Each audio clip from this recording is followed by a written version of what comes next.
Here we are at the end of this long journey of 30 episodes dedicated to the chocolate crafters around the world. Like in the best series of television, for the last episode we have someone that is special, and also Choco Zone Podcast maintained this rule. We have one of the first bean-to-bar chocolate maker, and we have also a great friend of ours with whom we started quite 10 years ago to make technology for the bean-to-bar production. Now we have hundreds and hundreds of customers in any corner of the world that make bean-to-bar, but the first ones are always something special that we maintain in our hearts. Few seconds and the last episode of this series is starting. Enjoy!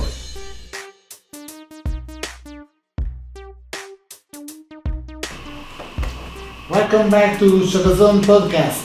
We are at the end of this edition. It has been a long journey around the world of chocolate. In this last episode we have one of the first American bean-to-bar chocolate makers, and one of the first customers with bean-to-bar of FBM. We are very happy to be with him. The company name is Woodblock Chocolate from Portland, Oregon, and he is Cherley Wheelock. Hello Cherley, how are you? Hi Cherley. Nice to see you again. What wonderful hair you have. I mean, that's amazing. Can you tell us something about about it? This is I call it a double origin blend with Madagascar highlights. Wow. Great. So, look in this, you could understand who is with this gentleman. What is that? Is it 70%, 75%? It's 70%, and there's it's just two ingredients. You know, just beans and sugar. Okay. It is well tempered also. Yeah, right. Well, it's actually blooming around here, which is good. People starting to take me more seriously. So normally we ask our guests to tell the history. So I do the same with you. What do you do before the chocolate business? What is your background, and how did you find the idea to make your own chocolate factory, to turn it into your job? So tell us something about you. Sure. Well, I have a background in industrial design. I had a furniture company, and my wife and I, we're from New York City, and we moved to Portland when we had a couple of kids. And I was trying to do my furniture from Portland, but once you leave New York City, it's a lot harder to, you know, the clients aren't the same. Okay. So I did some work for Nike. You know, I had a little design studio, fabrication studio, which was fun, but it was a struggle. And after about 15 years of trying that, my wife started telling me that we should start thinking about trying something else. In the fall, during harvest season, I would work at a winery. I did that for about 3 years, and I sort of started to develop my palate a little bit. Started to learn about talking about food and getting more interested in food and wine, and the whole culture is so fun. You guys know, you're Italians, you're steeped in it. You're lucky. Oregon is like that as well. It's fantastic. So Jessica, my wife, and I, we were trying to figure out a fun business that we could do as a family that wasn't making furniture. She was tired of that. So we ran through a whole bunch of different ideas where we wanted to find something that was viable as a business, but also was creative and would be embraced by the Portland culture. You know, something that was included design aspects and food, and you know, we ran through a bunch of ideas. Some of them were really dumb. Some of them were pretty good. You know, we're thinking crazy dumb, or but always creative, I guess. Yeah. Well, that was our goal. You know, more than the product itself was the effort, the fun in creating it and presenting. And so after a while, my wife realized, she came up with the understanding that a chocolate maker is different than a chocolatier. And that was a big moment for us. And then we realized that at that point in 2010, there were really just a handful of chocolate makers in the whole country. You know, maybe 15 of them. Yeah. And we could count them. So it was, and there was none in Portland. And Portland is sort of a food town. So we started making chocolate in our kitchen. And it was while I was working at the winery, which was great, because I had a lot of people to taste our first efforts at chocolate, and they gave really good feedback. And we just decided that we should go for it. So I went down to UC Davis, took a class in chocolate making down there. That was more industrial chocolate making. It wasn't artisanal. As a matter of fact, the teacher told me, when I told him my plan, he told me, don't do it. And instead you did. I did it anyway, yeah. But where did you learn to make the chocolate from the cocoa beans? And above all, why you choose that way and not the chocolatier way of buying couverture and melt it and temper and make your own product? Well, you know, that's a different profession, honestly. It's you know, there are a lot of chocolatiers already, and in Portland, Moonstruck is a huge one. You know, it just seemed like there was an opening with making chocolate, and honestly, the machines that it takes, at that point, you know, there were very few options for small batches. You guys know this, of course. You're building your company on that, but you know, having to learn how to make a winnower, having to learn how to roast. We were lucky because in Eugene, Oregon, which is about 100 miles south of here, there's a guy, you probably met him, John Nancy. Yeah. You know, he sells cocoa beans, and you know, he's all over the artisanal chocolate business. But back then, I couldn't believe it when I found him, and I realized he was just, you know, 100 miles south of me. So we got some beans from him. Which origin? You remember? The first original Cherley. Public. We got some from the DR. Yeah. We got a whole bag. We decided from the beginning, we said, if we're going to do this, we should really do it, you know. Yeah. I went to Costa Rica with Steve DeVries and learned a lot about, you know, cocoa sourcing. And then I went to Trinidad and learned quite a bit there from the CRU, the Cocoa Research Unit from University of West Indies. And, you know, we just started making chocolate and giving it away like crazy, giving it to all the chefs in town, giving it to bakers, giving it to whoever would take it. And people really enjoyed it, and they were really encouraging. How long did it take to get there? I mean, from the very beginning, from where you took the decision to your first sale? Well, I made my first sale to a big company here in Portland called Olympia Provisions. They make sausage, and they were our first. That probably took, I don't know, almost a year. Okay. You know, but we were, you know, and our labeling, everything was so crazy. I roasted in the garage, I winnowed in the basement, and we made chocolate in the kitchen and tempered in the kitchen, you know. And what do you do? 2 ingredients chocolates, or you add extra cocoa butter, vanilla, other ingredients?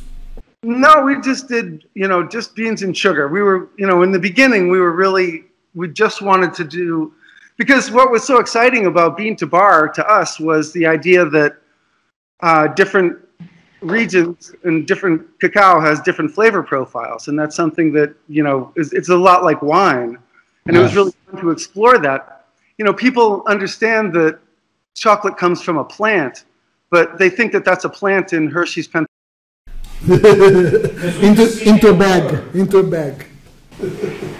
What it is called? The sweetest city in the world, something like that. When you enter Hershey, yeah. But so when we first started, we were really adamant about all of our chocolates were 70%, and what we wanted to do was eliminate the variables So you were really tasting the difference between the different origins. Yeah. So everything was 70%. And, that's not to say some chocolates might have benefited in flavor from a little more or a little less sugar, but we wanted to make it all 70 so that people could taste the difference when they tasted them next to each other. Okay. And that was really exciting. I mean, now, more people have had the opportunity to taste origin chocolates next to each other. But at that point, when we would give chocolate to somebody, they would taste the first piece, let it melt. I would watch their face and they say, "Oh, wow, this is really, really amazing chocolate. Great." And then we'd give them a different origin, and they would taste that next. And that's when the bell would go off and they say, "Whoa, this is completely different." Yeah.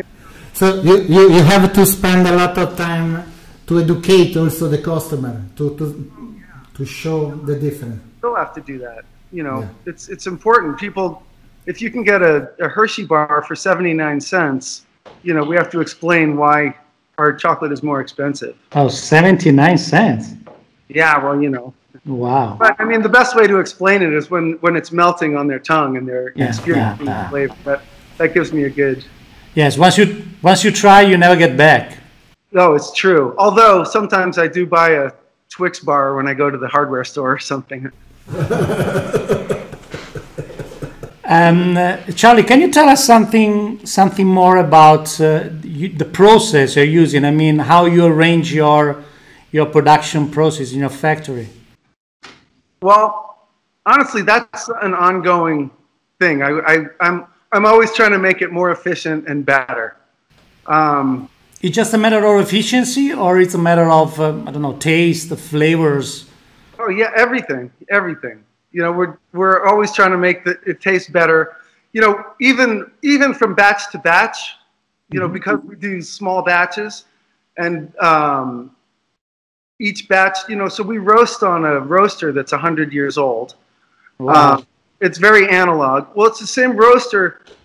When I was trying to figure out how to roast, we started with a little Beemore, those little, I could do 1 kilo at a time, 2 kilos. Is a coffee roaster? Yeah, a little coffee roaster. When we got our first big order, I remember I was at an amusement park with my kids, and we got a phone call from a big bookstore, local bookstore, that wanted 3,000 chocolate bars. Uh-huh. Wow. Get back. It's a roller coaster since then. Yeah. But I decided we had to upgrade our gear. So I called John Nancy, and I had made a bunch of wine. I made a really terrific Merlot, and I traded him 2 cases of Merlot if I could come down and he could teach me how to roast on his old roaster. So I drove down there, traded him wine, bought some beans, roasted them there, came back, and then later that evening I started searching for the same roaster he had, which is this Royal No. 5, which is really cool. I see. But so and the winnowing is always, I'm always changing my winnower, and my cracking is super important. In the old days there were no winnowers. You could buy, in general, you could find machines that could process, thousands of kilos a day. Yeah. Couldn't find something that would do 100 pounds. I could find a winnower that would fill my whole space and process everything I need at that point, process everything I needed in 10 minutes, and I wouldn't have to turn it on again for a month. Yeah, gigantic. Yeah, so so trying to figure out how to winnow, how to crack and winnow, and literally going online. The community was small, so it was fun. Everybody's sharing ideas, and so making machines. So now I have kind of a mishmash, and this is one advantage that a new bean to bar maker would have is you could go out shopping and find a line. What I have are machines from, ranging in age from 100 years to brand new, coming from Italy, from Lebanon, from, rebuilt stuff, stuff from all over the place. So I don't really have a line per se. I have a bunch of machines that are next to each other. And, to make that seamless transition from one part of the process to another has been a constant challenge. Yeah. Well, it's easier to customize. I mean, it's easier to fit your specific requirements. Yeah, for sure. I do have the benefit of having a lot of different options. Yeah. And where do you get your cocoa? Directly from the farmers, from some dealers, importers? When I first started, and I realized that, you know, you need good cacao if you want to make good chocolate. It's the most important part of the process. And sourcing cacao is kind of a full-time job. And I realized that I don't know if I could, you know, go everywhere and make all the chocolate. So just by chance, we were looking to move out of our kitchen at home into a space. I met a guy named Gino. I was going to rent a place from his mother, and I started chatting with him, and he's a young guy, and he turned out to have spent a year in Trinidad working for the U.S. Chamber of Commerce, trying to help instigate business from the U.S. to Trinidad. He was into car parts. He liked cars. But I started talking to him about cacao in Trinidad and the rich history that Trinidad has with cacao. And he seemed kind of interested, and next thing you know, we planned a trip together to go to Trinidad and look into cacao. And he has since started Meridian Cacao, which is he sources and imports cacao from all over the place and sells to, you know, lots and lots of bean-to-bar makers. So he's right in town here. I'm really lucky. He's kind of my point man for helping me source. I'm very lucky. He's a great guy. Okay. After so many years, Cherley, which is the difference now from your chocolate to a commercial chocolate? I mean, I guess it was kind of huge difference at the beginning, but now that you have a lot more experience and your chocolate is more, how may I say, more developed, okay, because of your attention, because of your work, which is right now the differences between a commercial chocolate and woodblock chocolate? Well, the difference between woodblock and big chocolate, I'll call it, is the same. The difference between old woodblock and new woodblock is that I've gotten better at it. Okay. And I'll tell you what, to me, the main difference between artisanal chocolate and big chocolate is big chocolate will adjust the recipe in the cocoa bean so that they can get a flavor or a viscosity or whatever they're trying to achieve. They'll step on the cocoa bean to get that, right? They'll take cocoa beans from all over the place, put them together, and make them taste like a Hershey bar. Whereas we change our process. We let the cocoa bean assist in the process. And so we change our process for the bean, whereas big chocolate changes the bean, you know, for their final goal. Okay. Any difference in the approach with the farmers, for example, of the bean source between you as a small artisan and big companies? You know, I guess I have the freedom to celebrate differences in my batches. Okay. You know, my consistency. I always tell people, and I promise this isn't just an excuse for mistakes. It gives me the freedom to experiment and make changes. I mean, chocolate, unlike coffee and unlike wine, if you have good cocoa beans, you have a pretty wide margin of where it tastes good and is acceptable. Yeah. You know, you can ruin a coffee in the roast in a matter of minutes, or wine, you can totally screw up a beautiful grape, you know, in a variety of ways. But with cacao, I feel like it's a more forgiving product. So I feel like just embracing the differences in the small batches and celebrating those. Cherley, where do you sell your chocolate? In your shop abroad, from the US, with the internet, with the e-commerce? In which way? Well, you know, we sell mostly on the West Coast. you know, for a while we were chasing romance, and we wanted to sell in Japan, and we wanted to sell in Europe, and you know, if we ever got any options, we would say yes, yes, yes. But one day I woke up and I realized, you know, Seattle, which is 4 hours north of me, you know, is a huge market, and it's right there, and it's much easier than, you know, trying to sell to Japan, which is super cool, and it's exciting, and I'm proud that they, you know, want to, you know, represent us there. But the fact is, there's a lot of people eating chocolate that are close to us, and we realized that that's probably a more efficient way to try to sell chocolate. And we'd like to try to sell directly as well. You know, Bona. Yeah. He told me, I was in Peru with him, and one time he just asked me, "Oh, what's your goal? How much chocolate do you want to make?" And I thought, I read somewhere that the Mast brothers do 100,000, 100 tons a year. Wow. So not fully thinking about it, I said, "Oh, I want to do 100 tons a year," just because I wanted to sound like I had an answer. And he just said, "Well, why don't you do 50 tons a year and sell it directly instead? Because that way you can keep your quality high. You know, you can get cocoa beans from smaller sources. You can keep control over everything. Your profits are better." And I really took that to heart. I think that that's good advice. How much are you producing right now per year? This is a tough year. This is... No, I mean 19. Before the pandemic, we were doing about 12 tons, I think, you know, which is very small still, but... Yeah, but it is your target is this. You don't want to become like a Hershey. You want to stay in... more accurate and with more relationship with the customers. This is the basis of the craft chocolate makers at the end.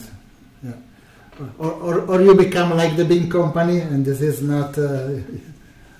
It is quite different of what you are. Yeah, it's more fun being small, I think. And maybe that also for this you are always smiling, happy. Huh? You always have different hairdo. This is you are very, very cool. Yeah. It gives me confidence. Okay. I want to run like this. With longer hair. Yeah, more longer, but like this. Okay. You had also different kind of projects over the years. Okay, I remember you've been a consultant for a company who was making edibles in chocolate, something like that. What did you get from that experience? Well, we were more than a consultant. We were actually collaborators. Okay. You know, Oregon is a pretty progressive state. And when marijuana became legal, you know, it was a pretty exciting opportunity, and we thought long and hard about if we wanted to put our brand with edibles. And our thought was that if we could do it well, and we could do it better than anybody else, and we could maintain our level of quality and everything that we believed in, we would do it. And so we found a company, Serie, who wanted to team up with us to do it. And it was fantastic. At the beginning, we were really excited because our thought was we wanted to have a full experience where the chocolate was beautiful, where it wasn't too strong. You know, we don't want to ruin anybody's weekend.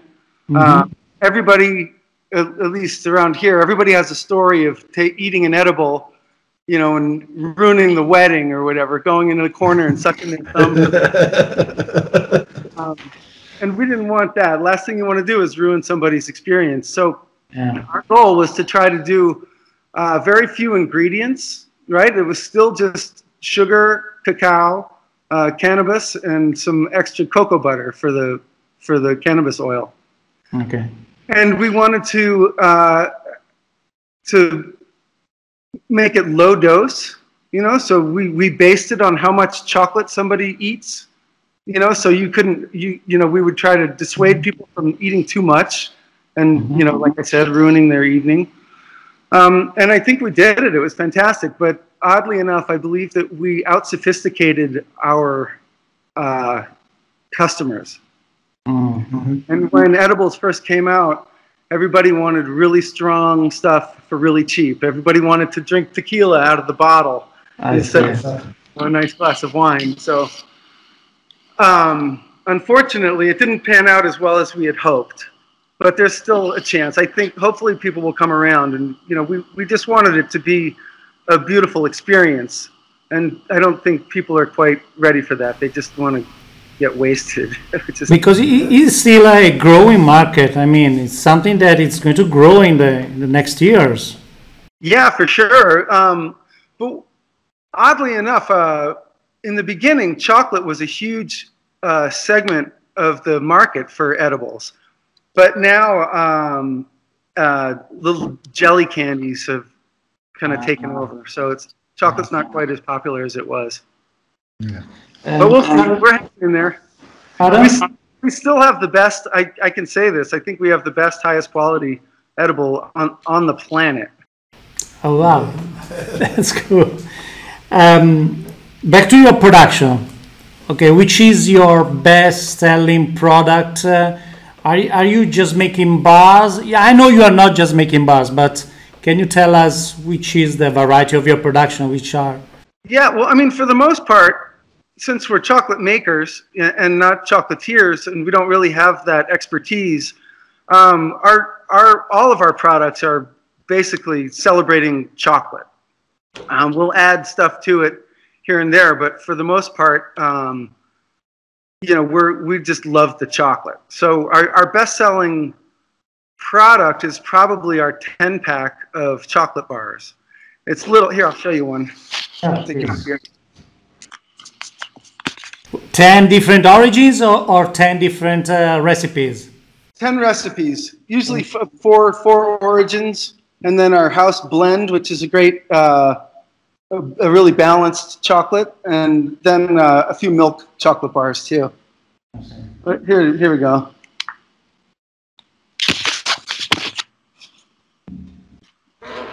Oh, great. See that? Yeah. Amazing. Yeah, amazing. Yeah, these are really nice. And there you have also the salt with chocolate. What's that? Salt chocolate. I remember your amazing chocolate bar with salt. Yeah. It's so good. It's so good. Very good, really. Yeah. And we make a malted milk chocolate, which is unbelievably good. Our house blend I really love too. This is when we started to mature a little bit. Remember when I said that in the beginning we were like, no additives, just beans and sugar. Yeah. No emulsifiers. We're all about the single origin. But after a while, I realized that now we add to certain chocolates, we add little cocoa butter because it helps with the melt, and I think that it opens up the flavor a little bit more. And not against it. We just use cocoa butter as an emulsifier. Okay. We don't use lecithin or anything like that. But our house blend it's like a wine. You can get a wine that's made from a single block on a vineyard, and that's interesting and all. And it's got very specific flavors and terroir from that part of the hill, but it's got big character in that sense. And I thought that with our house chocolate, our base house blend, we wanted something a little more balanced. Like I tell people this, I say, if you guys have tried chocolate, the Bertil's Madagascar cocoa beans, I'm sure. Yeah. So it's got that kind of a little sour flavor, a little dried raisin cherry, and it's like a real bright sour chocolate. And I compare that to I compare it to actors. So I'll say that that's like a Steve Buscemi. Okay. You know, so it's good. Yeah. Our reservoir dog. But you know, for our house chocolate, we wanted something that was a little more like what's his name? George Clooney. Okay, handsome chocolate. But you have also some particular idea. I have a little box here. And where do you take this mystic baby head? Where is here? Well, that's funny. That's actually left over from my furniture career. At one point, I used to make drawer pulls out of these. I found at a sale one time, I found some old doll molds, and I capped them and I turned them into pulls for a drawer. And now I don't make furniture anymore, but I still had these baby heads kicking around. So I made silicone molds out of them, and we make them for October. Okay. Any new product you're working on it that you can share with us? Well, I mean, do you tend to make the product that you have better and better, focusing on that, or your creativity brings you to, you know, also new product and something completely new, or something weird or amazing? We have something weird and amazing that we're just. I can tell you about it. No, I'm kidding. I'm really proud of this stuff that we're making now. We call it resting chocolate. It was born of a mistake. You know, when we first get cocoa beans, we assess them looking for off flavors, and sometimes you'll find something like a smoky flavor if the beans were dried, you know, downwind from a wood-fired dryer, or if it was shipped in a container that smells like paint, or if it was stored wrong. Yeah. And a while ago, I made a bunch of chocolate bars, and I put them on a rack before I wrapped them, and I put a vinyl dust cover over it. And the day I came, and all of the chocolate bars were ruined. They tasted like a shower curtain because they had picked up the smell of the plastic dust cover. Yeah. And I was upset by that, but then it made me think, like, what if we rested chocolate on something that smelled good, that complemented the chocolate? So I started putting chocolate in jars with all kinds of stuff, and it's remarkable. It actually, there's a term called Enfleurage, which is a French term, and it's essentially a non-aromatic fat, right? In this case, it's the cocoa butter and the chocolate that we pick up ambient fragrances and turn them into a part of the flavor profile. So now we have these. Here, I'll show you. This is remarkable. You should try this. Just take a chocolate bar and stick it in your coffee beans, and the next the chocolate bar. So here's one. Right? Yeah? It's called resting chocolate. This is a Madagascar chocolate. There's discs, and it's sitting on big hibiscus, and it's in this jar. So when you open the jar, first of all, you get this amazing smell of the Madagascar chocolate and the hibiscus. And when you eat the chocolate, it's like the 4th of July in your mouth. But it's officially just beans and sugar. But you can taste. We do it with peppermint. We do it with coffee. We do it with hops. We do it with chai. And it's really amazing. I love it so much. Put the word on the wall. Can you see? Yeah. Yeah. Enfleurage. Charlie. That was taking a mistake and turning it into a product, and you know it's really delicious. Yeah, that's creativity. Yeah, but he is really very creative. Just do it with dry ingredients, dry fragrant ingredients. Anything moist will cause trouble. Charlie, we have quite finished, and in the end of our episode, each episode we ask to our guest, how do you see your company within the next 10 years, And how do you see the bean to bar that 10 years ago was not existing and now is very, very big? How do you see within the 2030? Well, you know, I think that one of the reasons why we got so excited about Bean to Bar is that something so amazing as chocolate has so much potential to be even better. And with more and more artisanal chocolate makers who are taking the time to really explore their process and seeing how good they can, you know, with fermentation efforts changing around the globe, you know, good fermentation, that's a huge difference between commodity cocoa beans and artisanal, you know, smaller. Yeah. It's a taking time to do a good fermentation, and they're yielding great flavors, you know, like, I just am so excited about where it's going to go because, you know, just in the past 10 years, you know, I don't claim to be the best chocolate maker. You know, I'll give myself a little pioneer credit. But I'm so excited to taste other people's chocolate and see where they're taking it because I feel like with the different, I mean, you know, it's a crazy thing with sort of the agricultural migration, I'll call it, of cacao. It's all started in Central America, and now it's all over the globe. There are all these areas where we can go find existing cacao, change the, you know, change the fermentation drying process a little bit, and start yielding great flavors out of what was once commodity cacao.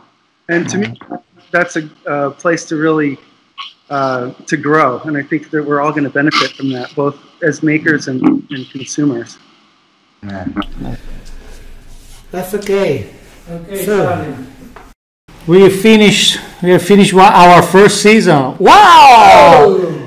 That's a surprise. I never thought about it. Eh?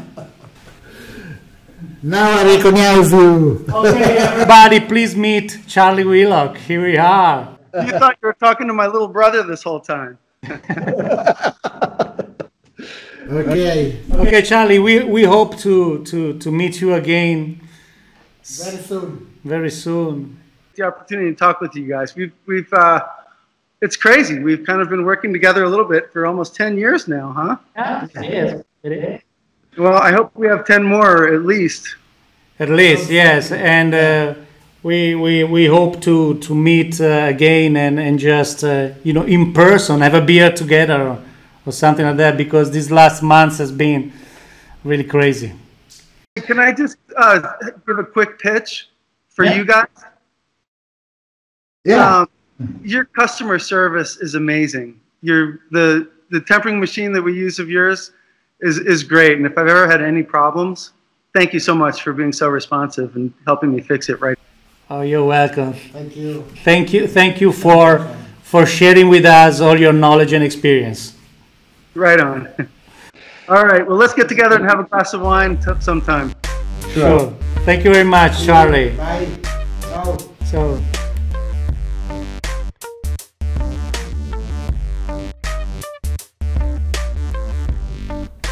So, this is the last one of the first serie of Choco Zone Podcast. 30 episodes for the first serie were a great job of organizing, collecting material, developing the recording and editing. We have had many positive comments and we have reached numbers that we would never have thought at the beginning of our experience. We thank all those who have followed us, and we remember to all that this series is always available on YouTube, Instagram, Spreaker and Spotify. I also thank all the guests who have told each other with sincerity and have often shared their deep knowledge and experiences with us.